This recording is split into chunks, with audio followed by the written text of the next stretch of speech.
को इसमें बिठाओगे मुझे तो मेरा अपहरण करोगे। ये है लीगल स्टेटस तुम्हारा, समझे?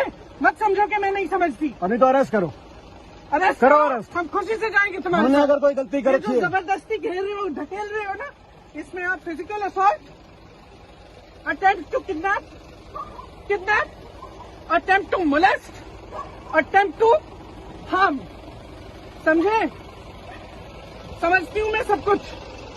छू के देखो मुझे, जाके अपने अफसरों से और अपने मंत्रियों से जाके वारंट लाओ, ऑर्डर लाओ, समझे? और महिलाओं को आगे मत करो, महिला से बात करना सीखो, समझे? महिला संबंधित महिला कानून है इस देश में, तुम्हारे प्रदेश में नहीं होगा, इस देश में कानून है। प्लीज कुछ नहीं, तुमने मुझे ढकेल के तुम यहाँ लाए हो, मुझे जबरदस्ती ले जा रहे हो और तुम्हारा कोई हक नहीं है, समझे? कोई हक नहीं है।